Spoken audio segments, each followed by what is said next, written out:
When I returned from my 3-day business trip, the building manager stepped in front of the elevator and told me I no longer lived in my own home.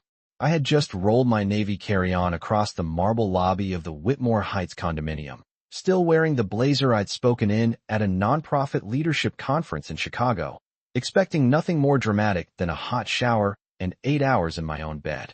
The scent of lemon polish lingered in the air, the same as always, and the soft instrumental music piped through the ceiling speakers hadn't changed, but the way Mr. Collins avoided my eyes told me something had shifted while I was gone. He cleared his throat, glanced at the front desk, then held out a folded sheet of white paper as if it were a parking validation instead of a verdict. "Mrs. Whitmore," he said carefully, "I was instructed not to grant you access to Unit 14B. For a moment I thought he must be joking. I even gave a small, polite smile, the kind you offer when someone delivers a line that hasn't quite landed. "That's my unit," I replied. My voice sounded steady, almost detached, as if it belonged to someone standing a few feet behind me. "There must be a mistake." He shook his head, not unkindly. "I'm sorry. The ownership was updated yesterday afternoon. I was given documentation." The word documentation felt clinical, harmless. It did not belong in the same sentence as the place where my late husband's framed photographs still lined the hallway. I looked down at the paper in my hand. The note was brief, typed, and signed electronically. Effective immediately, access to the property had been transferred. Any questions should be directed to Daniel Whitmore. My son's name sat at the bottom like a quiet signature on a birthday card, except this was no celebration. The lobby suddenly felt too bright. I became aware of the wheels of my suitcase, one of them clicking faintly with every shift of my weight. "Transferred," I repeated, more to myself than to Mr. Collins. I had paid off that condo with my husband, Thomas, 12 years ago. We had chosen the 14th floor because the balcony faced west, giving us a view of the Hudson River that turned gold at sunset. After he passed, I stayed. Not because I was afraid of change, but because the space still held the rhythm of our life together. The indentation on his side of the mattress, the dent in the hallway wall from the time he tried to carry in a 7-foot Christmas tree without measuring first. "I only follow instructions," Mr. Collins added softly. There was no malice in his tone, only discomfort. I folded the note once, then again, aligning the edges carefully as if precision might restore order. I did not raise my voice. I did not demand a manager or threaten a lawsuit in the lobby like someone on a reality show. Instead, I reached into my purse for my key fob and held it out. "May I try?" He hesitated, then nodded toward the elevator. The ride up to the 14th floor felt longer than its usual 30 seconds. The mirrored walls reflected a composed woman in her late 60s, silver hair neatly pinned, lipstick still intact from a morning panel discussion about community impact. I did not look like someone who had just been erased from her own address. The doors opened with a soft chime. The hallway carpet, a muted gray with navy patterns, stretched toward my unit. I walked the familiar 28 steps to 14B. I lifted the key fob to the sensor beside the door. A red light blinked once. Then again. No click. No welcome hum of the lock disengaging. Just silence. I tried a third time, slower, as if courtesy might persuade technology. The red light remained indifferent. Behind me, I sensed Mr. Collins standing at a respectful distance. I slipped the fob back into my purse. "Thank you," I said to him, though I was no longer sure what I was thanking him for. The hallway smelled faintly of someone's dinner, garlic and rosemary, warm and domestic. Inside that door were my clothes still hanging in the closet, my laptop on the kitchen island, the teacup I'd left in the sink 3 days earlier. Inside that door was the life I had assumed would still be waiting for me. I stood there for a full minute, listening to the quiet hum of the building. Then I turned, picked up my suitcase, and pressed the elevator button to go back down. I did not call Daniel from the lobby. I waited until I was outside, standing on the sidewalk with my suitcase beside me, and the late afternoon sun reflecting off the glass facade of the building that had carried my name on its mailbox for more than a decade. The air felt cooler than it had that morning in Chicago, a sharp early autumn breeze that lifted the edge of my blazer and reminded me that I had not packed a coat for exile. I stepped away from the entrance, not wanting the doorman or the neighbors to witness whatever expression might finally cross my face. I dialed my son's number once. It rang 5 times before going to voicemail. I did not leave a message. I dialed again. This time, he answered on the third ring. His voice sounded distracted, like he was between meetings. "Mom, I was going to call you," he said quickly, as if that sentence could cushion the next one. I leaned lightly against a lamppost and watched traffic inch past on Riverside Drive. "Call me about what, Daniel?" There was a pause, not long, but long enough to confirm that the silence in the hallway upstairs had not been accidental. "It is just temporary," he replied. "Ashley and I talked about it. We thought this would be easier if we handled it while you were away." The word easier landed harder than any accusation could have. I pictured Ashley at my kitchen island, the same island where she once insisted on helping me bake cinnamon rolls on Christmas morning, smiling with that careful politeness she reserved for public settings. "Handled what?" I asked, keeping my tone level. I had spent years serving on boards and negotiating contracts. I knew how to wait for the other person to fill the quiet. "The condo," he said. "We transferred it into my name. Legally. You signed the paperwork last month when we updated your financial documents. Remember the power of attorney discussion?" I closed my eyes briefly, not in distress, but in recollection. I remembered the afternoon clearly. Ashley had brought over a stack of documents clipped neatly together. She had spoken about estate planning, about protecting assets, about making things simpler as I got older. Daniel had sat beside her, nodding, assuring me that it was standard procedure. I had skimmed, trusting the son I raised. "That was for emergencies," I said. "Not for convenience." "It is still your home," he insisted. "We just need the equity to secure a business line of credit. It makes sense for the family." For the family. The phrase sounded generous, almost noble. I looked up at the 14th floor balcony.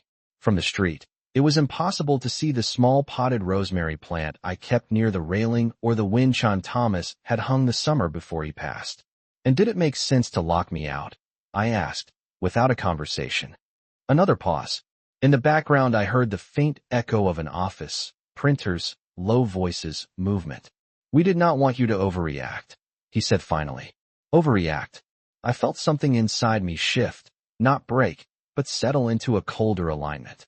I had not shouted in the lobby. I had not argued with the building manager. I was standing on a public sidewalk speaking in a measured voice. "I am not overreacting," I replied. "I am gathering information." I ended the call before he could offer further reassurance. I did not need comfort. I needed clarity. I opened my phone and scrolled to the contact labeled Michael Harrington. He had been our attorney for 20 years, first for Thomas's construction contracts and later for the trust we established after Daniel was born. My thumb hovered for a moment before pressing call. While it rang, I glanced once more at the building. Through the glass doors I could see Mr. Collins returning to his desk, resuming the ordinary rhythm of the afternoon. Nothing in the exterior suggested that anything had changed. Yet my key fob had blinked red, and my name had been quietly removed from a line in a database. I straightened my shoulders and lifted the suitcase handle again. If my son believed this was a simple transfer, then he had underestimated the woman who had balanced budgets, negotiated leases, and built a life alongside a man who never signed anything without reading every line. I was not stranded. I was displaced. And displacement, I knew, was a temporary condition. Michael Harrington answered on the second ring, his voice calm in the way only a seasoned attorney can manage at 5:30 in the afternoon.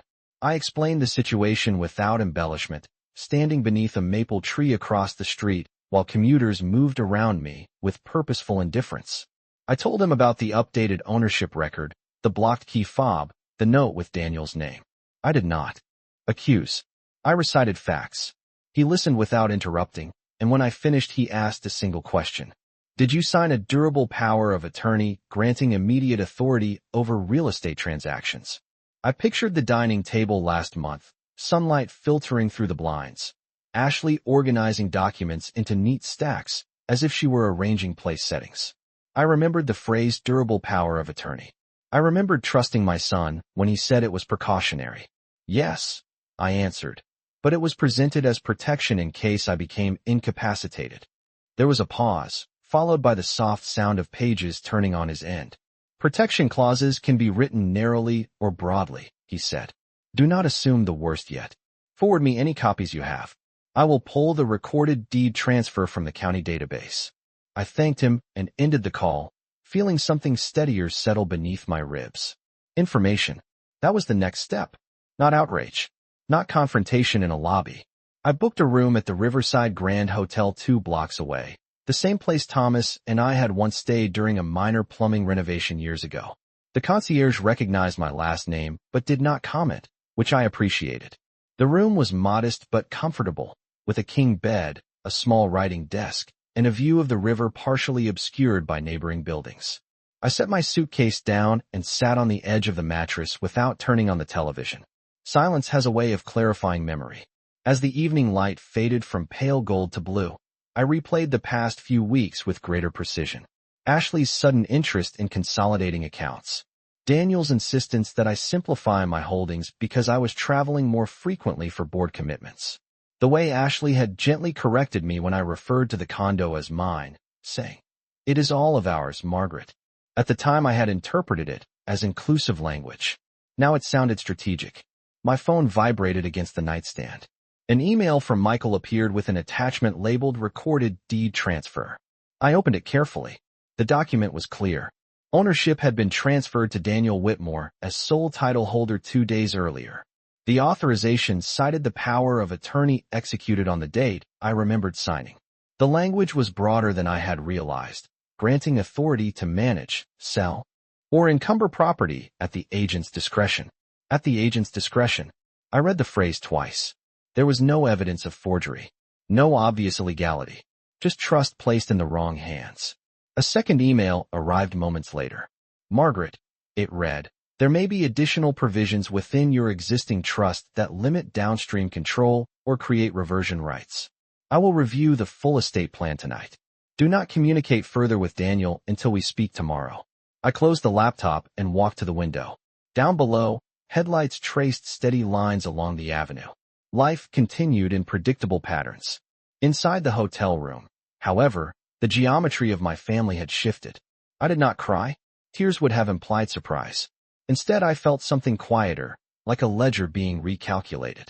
If Daniel believed a signature equaled surrender, then he had misunderstood the woman who had helped draft the original trust after Thomas died. I had agreed to precautions. I had not agreed to displacement. I turned off the bedside lamp and lay back fully clothed, staring at the ceiling. This was no longer about a key card or a balcony view. It was about authority, about the difference between assistance and control. And for the first time since stepping into the lobby that afternoon, I allowed myself to consider that what had happened might not have been a mistake. It might have been a decision. I woke before sunrise, not because I had slept well, but because my mind had already begun assembling questions that required answers. The hotel room felt unfamiliar in the quiet gray light, the hum of the heating unit steady and impersonal. For a moment I had to remind myself why I was there. Then I remembered the red light on the lock and the phrase "at the agent's discretion," and the day arranged itself with sharp clarity. I brewed the single cup of coffee provided beside the television, the scent thin compared to what I kept in my own kitchen, and opened my laptop at the small writing desk. At 7:30 sharp, Michael called. His tone carried a note of focus I had heard many times during contract negotiations in the past. "I reviewed your trust documents," he said. "There is a clause your son may not have considered." I did not interrupt. I let him continue. "The condominium is held in conjunction with the Whitmore family revocable trust. While the power of attorney allowed Daniel to execute a transfer, the trust contains a conditional reversion provision. If the transfer is made for purposes other than your direct benefit, ownership can revert upon challenge." I watched the early light reflect off the river between buildings. "Define direct benefit," I said. "Personal medical need, long-term care, or expenses directly tied to your well-being," he replied. "Securing a business line of credit for your son does not qualify on its face." I absorbed the information slowly. This was not an emotional rescue. It was a structural one. "What is required?" I asked. "A formal notice disputing the transfer and a request for accounting of proceeds if the property has been leveraged," he said. "We will also request documentation of any loan application connected to the condo." Loan application. So that was the urgency. I imagined Ashley at a polished conference table, presenting projections, perhaps describing the property as a stable asset now under her husband's control. I felt no outrage, only recognition. "Prepare whatever is necessary," I told him, "but do not send it yet." He paused. "May I ask why?" I closed the laptop halfway and leaned back in the chair, because I would like to hear them explain it first. After we ended the call, I dressed carefully in a charcoal suit I had packed for the conference. Structure in clothing can reinforce structure in thought. I ordered oatmeal and fresh fruit from room service and ate slowly, reviewing the timeline in my head. 2 days ago, the deed was recorded. Yesterday, the building manager received instructions. Daniel had assumed I would return, attempt entry, and accept whatever explanation followed. He had underestimated something fundamental. I did not rush to the condo. Instead, I walked to a nearby branch of the bank where Thomas and I had maintained accounts for over 30 years. The familiar brass doors opened with a soft click. Inside, the same framed photographs of community events lined the walls. I requested a meeting with the branch manager and asked for a comprehensive printout of all recent activity connected to the trust. There had been no withdrawals yet tied to the condo, but there was an inquiry from a commercial lending department the previous afternoon. It confirmed the direction of their plan. I thanked the manager and stepped back onto the sidewalk, the morning now fully awake around me. My phone buzzed with a text from Daniel. "Can we talk tonight?" It read. "Ashley and I want to explain." I read the message once and then locked the screen. Explanation implied permission. I was no longer seeking explanation. I was preparing response. I walked north along the river for nearly a mile, the wind brisk against my face, and considered the balance between motherhood and authority. I had raised Daniel to believe in initiative, in building something of his own. Perhaps he had interpreted my stability as available capital. Perhaps Ashley had framed the transfer as efficient rather than disloyal. Intent would matter later. For now, documentation mattered more. By the time I returned to the hotel, the outline of the next step had settled in my mind with quiet precision. I would not confront them in anger. I would invite them to a conversation where every document sat on the table between us. And this time, I would be the one setting the agenda. I scheduled the meeting for 6:30 that evening at Michael Harrington's office rather than at the condo or a restaurant, because location shapes tone, and I had no interest in performing family harmony over appetizers. Daniel responded within minutes that they would be there, adding that Ashley believed this could all be clarified quickly. The word quickly suggested inconvenience, as though my displacement were a scheduling conflict rather than a decision with weight. I arrived 15 minutes early, carrying a slim leather folder that held copies of the recorded deed, the trust agreement, and the bank inquiry confirmation. Michael greeted me with a measured nod and led me into the conference room, where a polished oak table stretched nearly 12 feet beneath recessed lighting. The room was neutral, intentionally so, designed for documents to matter more than personalities. I chose a seat at the center rather than at the end. When Daniel and Ashley entered, they looked composed, professionally dressed, their expressions calibrated somewhere between concern and confidence. Ashley offered a brief embrace that hovered an inch short of contact. "Margaret, we did not want you to feel blindsided," she began before sitting down. I folded my hands lightly on the table. "Then we share a common disappointment," I replied. Daniel shifted in his chair. "Mom, this was strategic. The bank required clear title. We are expanding the consulting firm. This was the fastest way to secure favorable terms."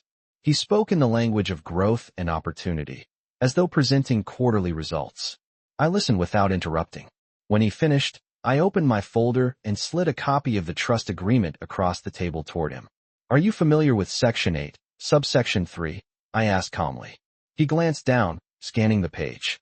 Ashley leaned closer, her manicured finger tracing the lines. "Conditional reversion," she read softly. The room grew still. "This provision," I continued, "states that any transfer executed under power of attorney must demonstrably serve my direct benefit.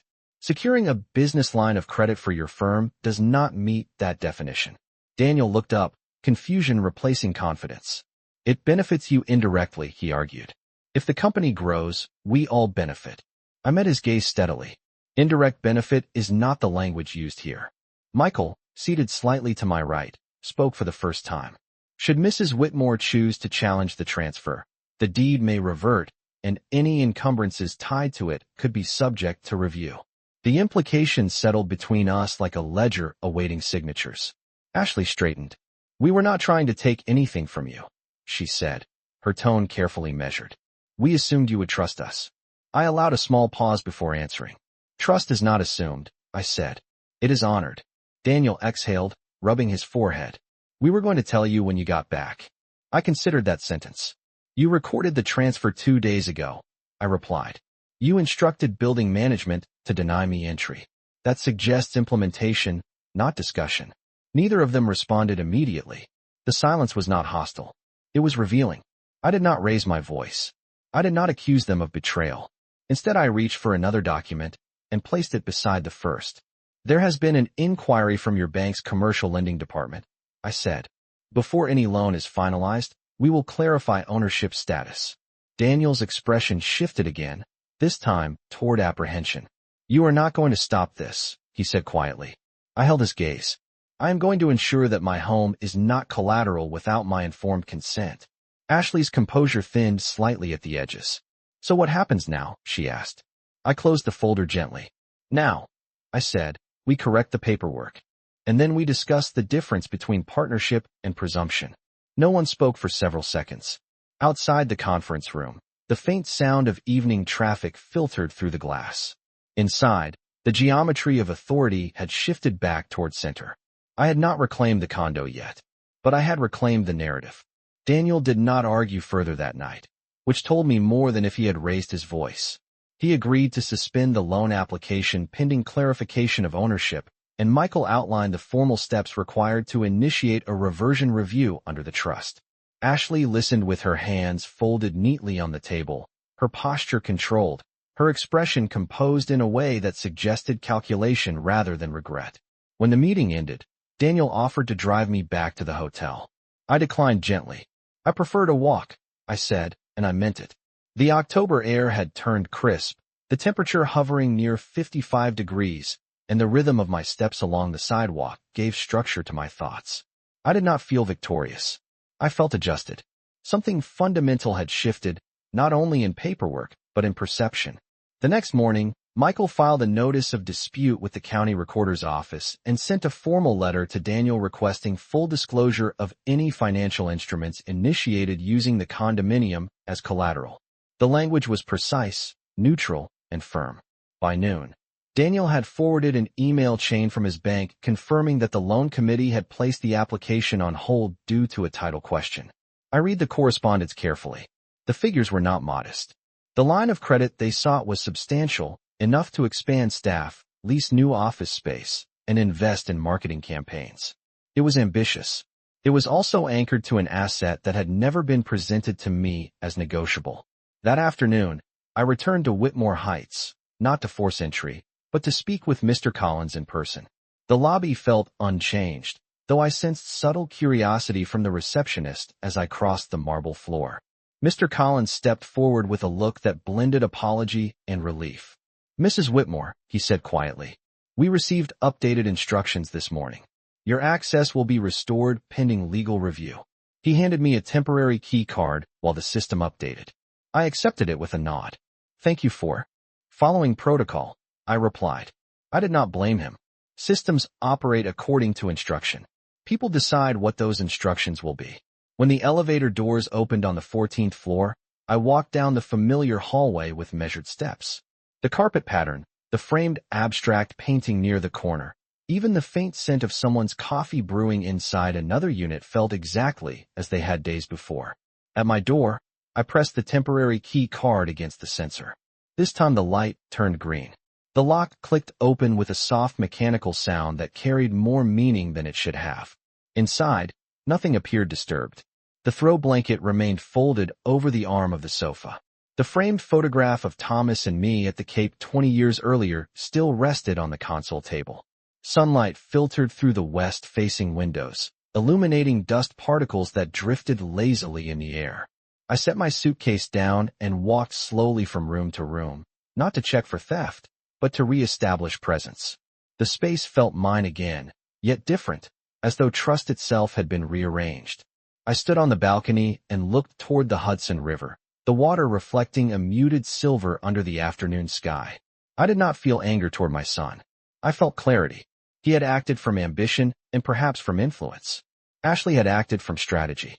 Neither had fully considered consequence. I turned back inside and dialed Daniel. When he answered, his voice was cautious. I am back in the condo, I said evenly. The title will be corrected. After that, we will restructure the trust. He hesitated. Restructure how? I paused just long enough for the weight of the word to settle. With boundaries, I replied. Silence followed, not hostile, but aware. The reversion process would take days to finalize, but the essential shift had already occurred. I had not reclaimed control through confrontation.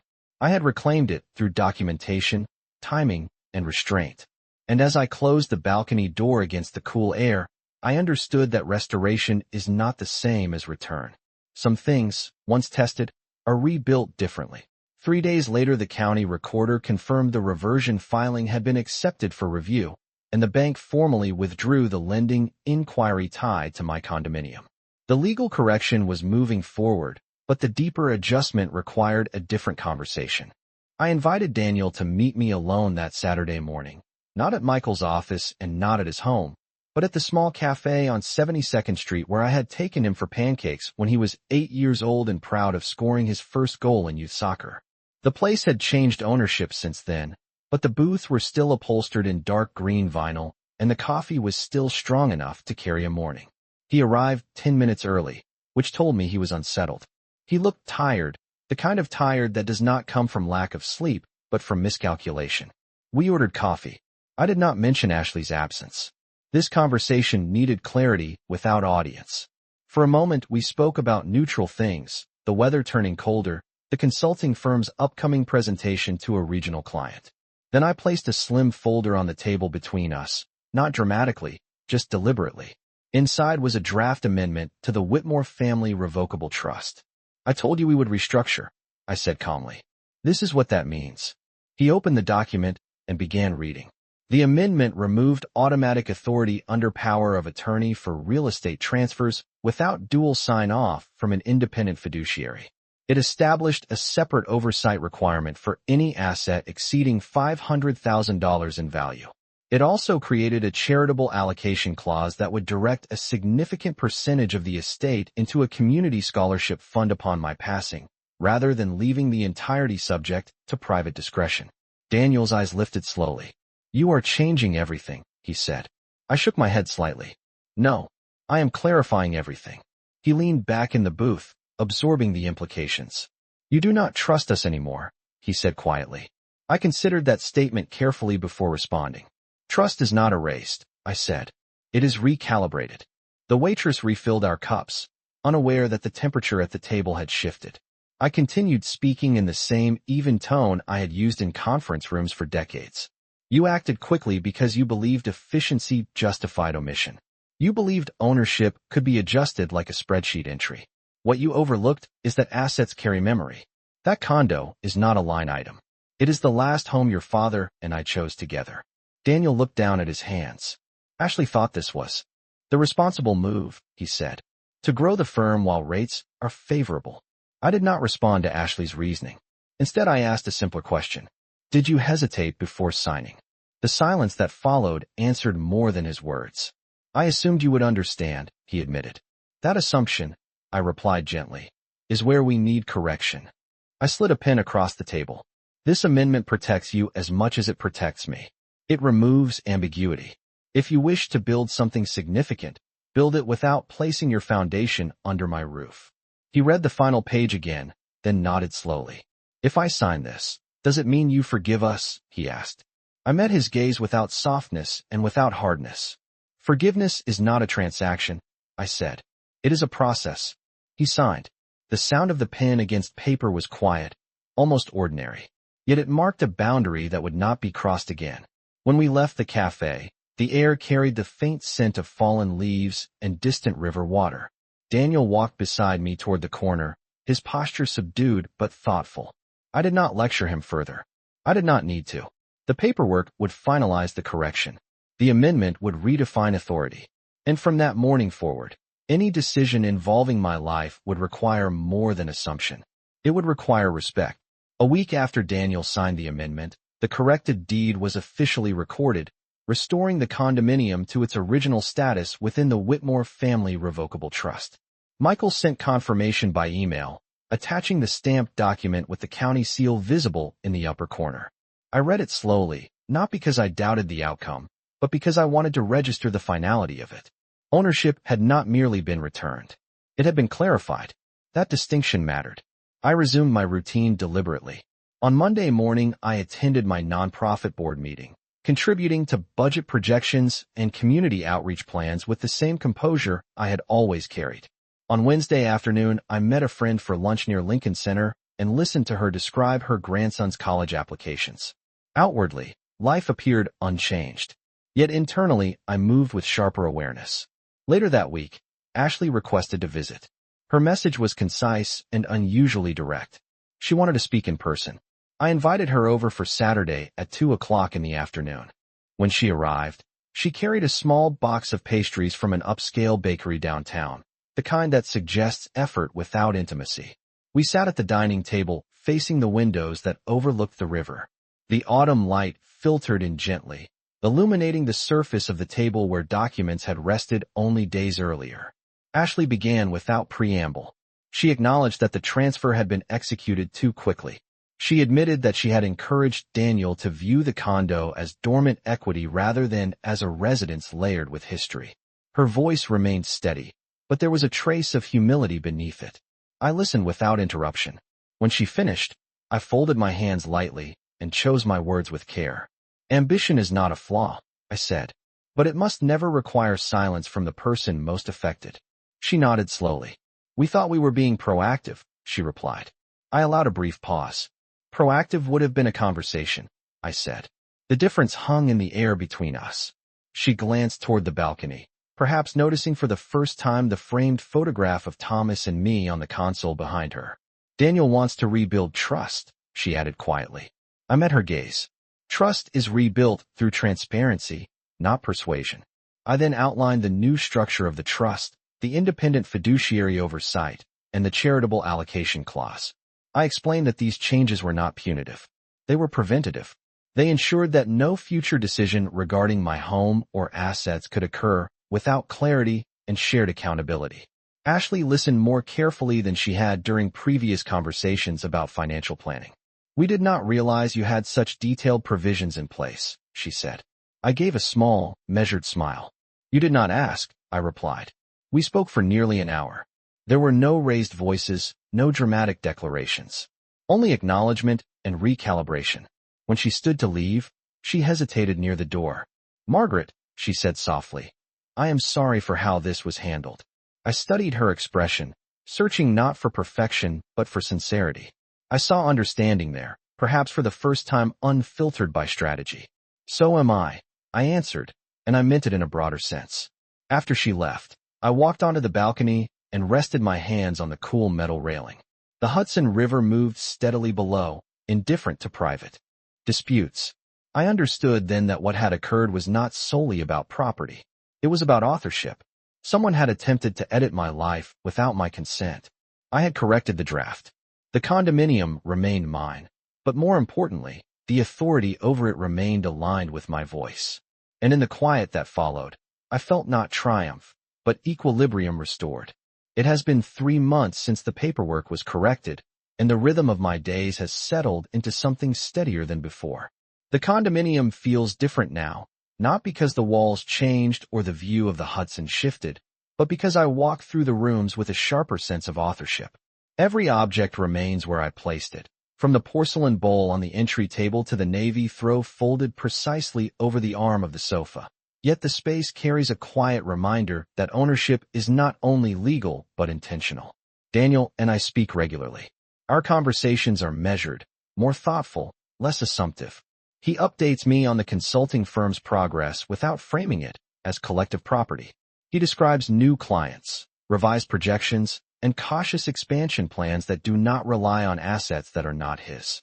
I listen, offer perspective when asked, and allow him the dignity of building something independently.